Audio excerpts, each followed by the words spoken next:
You know, throughout Jesus' ministry, he was questioned about his authority. Religious leaders would ask him, by what authority do you do the things that you do?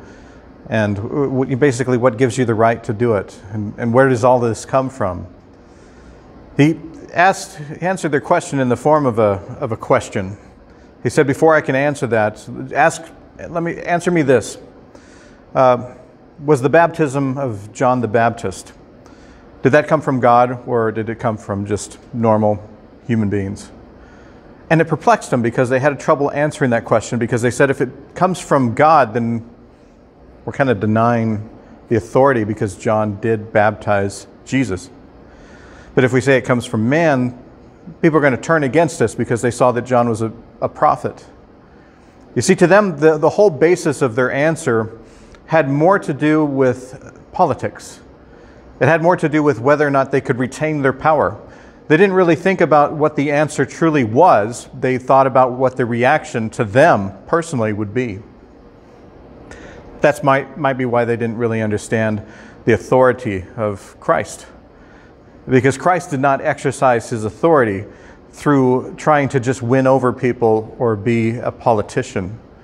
It wasn't about politics to him, although his message was quite political, because it was an affront to the current leaders of the time, both political and royal.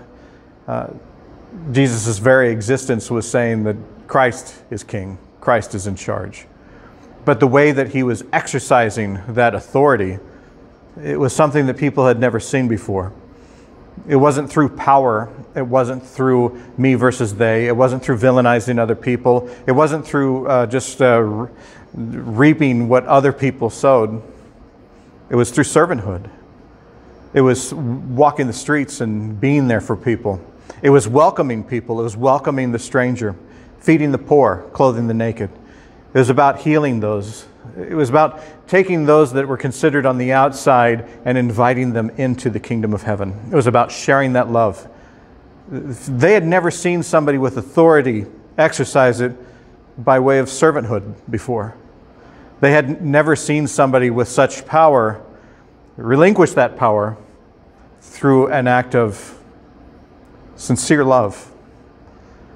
Maybe that's why it was so hard for them to understand that it's not about politicians. It's not about following somebody. It's about following God. It's about following Christ. And the way that we follow Christ is to emulate what Christ teaches us.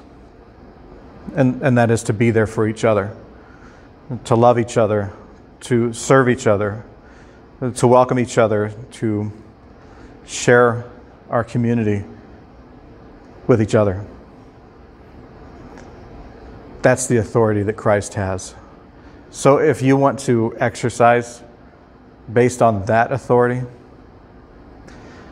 love God, love yourself, and love your neighbor. It's as simple as that.